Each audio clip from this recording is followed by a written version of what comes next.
Hello, everyone. Good evening. This is Bronson's By Any Means Necessary Fantasy Baseball, Fantasy Sports Talk for Thursday night, July 5th, or August 5th, not July 5th.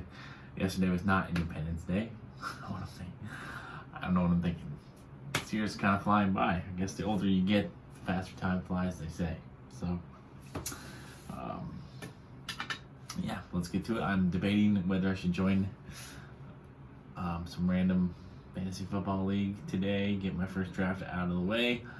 I know once I do, the floodgates are gonna open, and I'm gonna be wanting to draft every day from now until the start of football season. Which, I think if I'm gonna try and do 30 teams,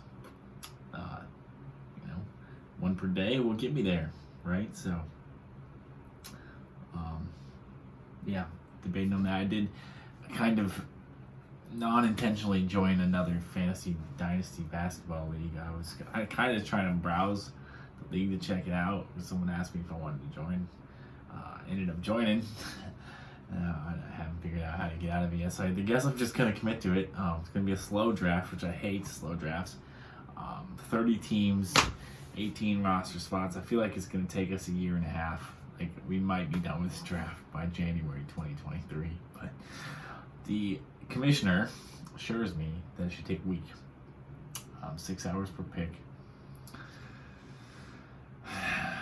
We'll see. I'm gonna be a little pissed off if I end up having to draft this league while I'm on vacation in Arizona next weekend. Which, by the way, my boss for some reason gave me the whole entire week off except for Tuesday. So when I asked him, I just wanted Friday, Saturday, Sunday, and possibly Monday off. I told him I would work Wednesday, Thursday, so that way I would still get Wednesday, Thursday, Tuesday, at least 3 days of pay for the week. He gave me the whole week off Tuesday. I think I'm just going to come in on Wednesday and Thursday anyway and just have the supervisor clock me in and call it a day, because I'm not going to miss out on that much money. It's not sick time that I requested. It's not vacation time or anything. I just requested time off. I would like to get some kind of money. I also don't want to miss out on the bonus, because my company is providing a bonus for those of us who work all 4 weeks of the month. For 3 straight months, we'll get a $1,000 bonus.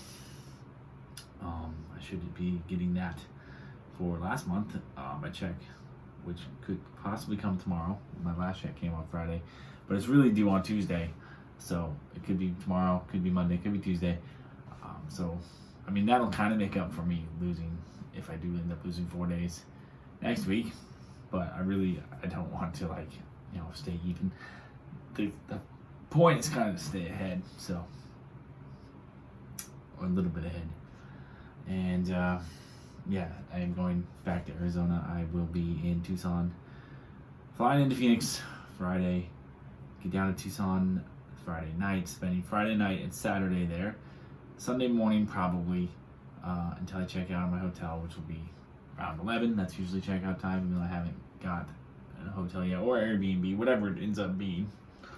Then I'm going to go back to Phoenix on Sunday night and see some family, because I do have some aunts and some cousins who live down there in Phoenix, the Phoenix area, I believe Scottsdale.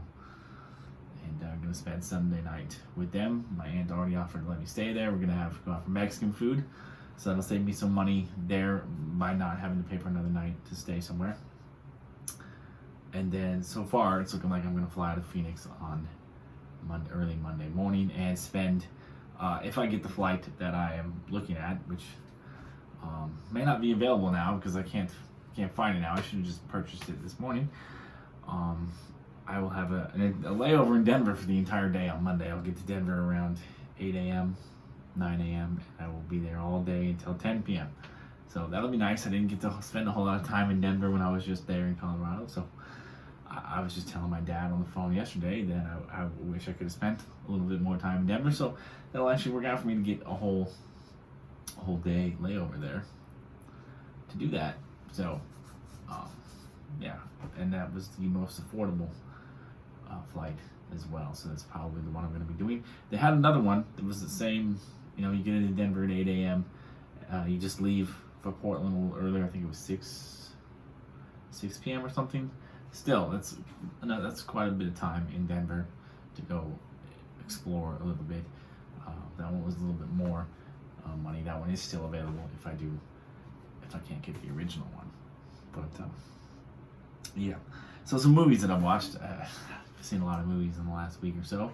Starting with Old, the M. Night Shyamalan movie. It didn't really have like the big twist that we're used to with him. It's kind of a different style for him. He had a pretty large role in this movie himself too. So I mean, it wasn't a bad movie. It kind of definitely like just I felt, made me feel a little bit like, can you imagine? I don't want to spoil the movie. I don't know if this will spoil the movie if I talk about it, but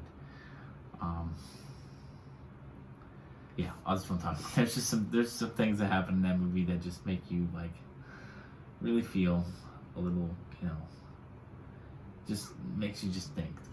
Can you just imagine that was real, that really happened, and how awful these things would be? But not a bad movie, not a great movie, definitely not his best, also not his worst. So, also The Tomorrow War, I finally watched that, even though I really need to end my Prime membership because I do not use it, and I'm tired of them charging me every month. But I did watch The Tomorrow War. I really just couldn't get into it, even though it's got Chris Pratt. It was a decent story. I liked, the scientific, like real. It felt realistic to me, like something that could possibly be real. But I had a hard time. Getting into it. I don't know. It wasn't great. It wasn't terrible either. The Green Knight. I really had hopes for this movie because I like the King Arthur lore. I like all that stuff. It was a really good like cinematic achievement. Like for those of you who enjoy visionary filmmaking or creativity and just good cinematography, like it was great in that sense. But the story itself was just completely freaking lame, and it doesn't surprise me that it was never made into a movie before this one because it was stupid. But definitely the director, I forgot his name, David something I think, has made some really innovative films in the past, and I'm kind of anticipating I like his work, and I'll continue to watch his work. But yeah, Green Knight was it had so much potential, and it just wasn't that great. Stillwater, I watched really late last night because I was not feeling good yesterday. I like a migraine, and just felt a little nauseous.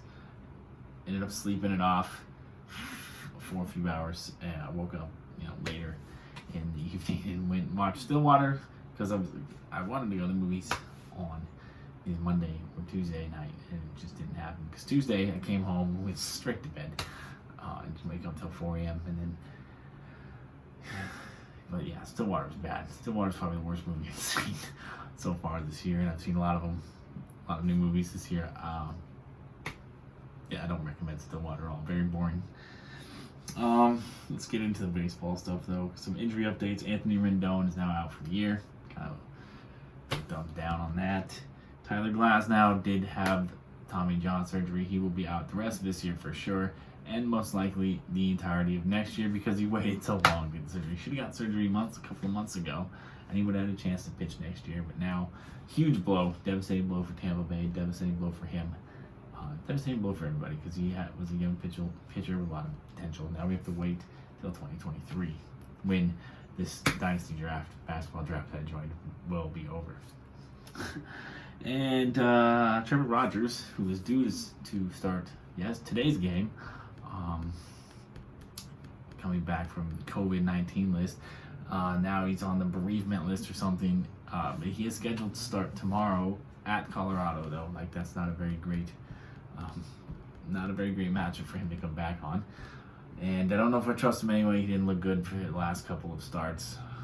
But if you have him, I imagine you're going to roll him out there. And Jack Flaherty is due to make one more rehab start, and then he'll come back off the disabled list, so he should be available to us early next week. Tuesday, I think, is the projected return date from Jack Flaherty. So that'll be a we have that to look forward to at least. Some steaming hot hitters. I'm gonna start with Pavin Smith because I know that I was recommending we pick him up about a couple weeks ago. Then he hit the COVID-19 list. Did come back today. Did look decent. And so I think that obviously he's gonna be a little inconsistent as a rookie, but I think overall he's been pretty good this year. I anticipate that to continue. Andrew Vaughn looking like an everyday player for the White Sox finally. How long that lasts, we'll see, because Eloy Jimenez is due to be fully healthy, and Luis Robert is due to come back too. But for now, Andrew Vaughn can provide you help in the outfield and first base, very important positions. Luis Arias now has third base eligibility for the Twins, and he also is hitting really well right now. I think the trade deadline really helped him out. And lastly, Jared Kelenic is back in the big leagues for the Mariners, and his stint so far has been a lot more successful than his stint earlier this year, and that's a bummer for me because I no longer have Jared Kelenic on any of my rosters, and I wasn't able to get him back on waivers in any of my leagues. So, of course, he's going to do well because I don't have him anymore.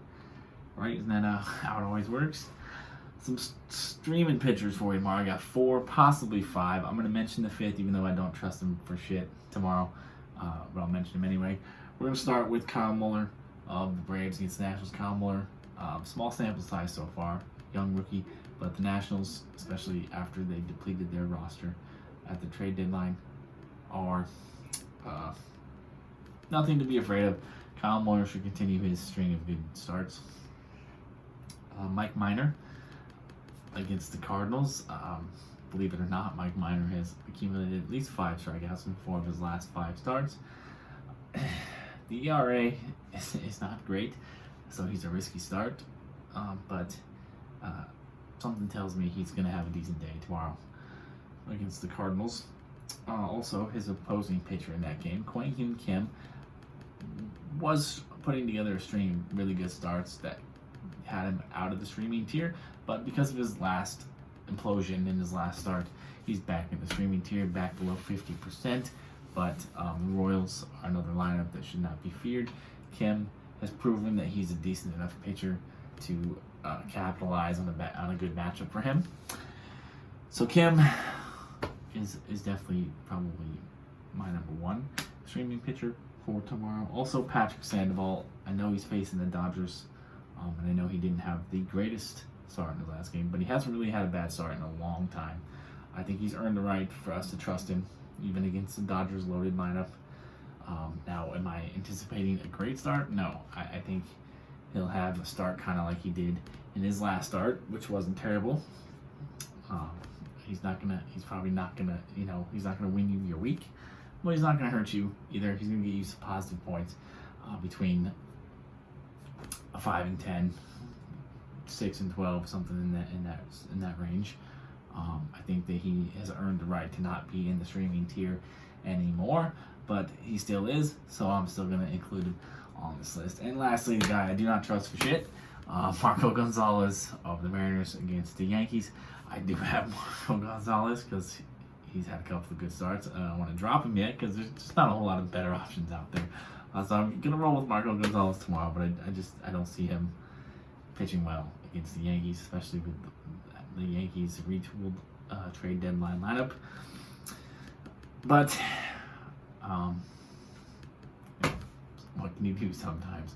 Like I said, there's a lack of better options out there, so I'm rolling with Marco Gonzalez, and I'll be praying that he doesn't give me negative points. Also hoping for a Mariners win, but I'm a Mariners fan, I'm a Vikings fan, I'm a Seattle Supersonics fan. I am one of the most miserable sports fans that you'll ever encounter. So I am used to disappointment from my sports teams. I don't know. I guess I love misery. I don't know. I wish I could go back in time, maybe pick a different team, especially in baseball. I have a very reluctant love for the Mariners these days. I would never turn on my Vikings. I know they break my heart every year, but I would never think of being a fan of another team there. And the Sonics, well, they just don't exist. They haven't existed for a while. have had to been forced to move on. I've adopted the Blazers. I like the Wolves. I like Denver. I don't know why I like all the Northwest Division teams. I just do. I like Toronto. So I'm just an overall basketball fan these days, which actually I think is kind of better than being a fan of one particular team, honestly. But yeah, I wish I could go back in time, pick a different baseball team like the Dodgers or Giants or Tampa Bay Rays. Who knew they were going to be good when I was a kid? Man, they were terrible, but became something now. But yeah, that's all I have to say. I should end this closing in on 16 minutes. So as always, peace, love, and nacho fries. Have a blessed day, and be sure to live. Go out there and do the things that you enjoy with the precious time that you have to do them.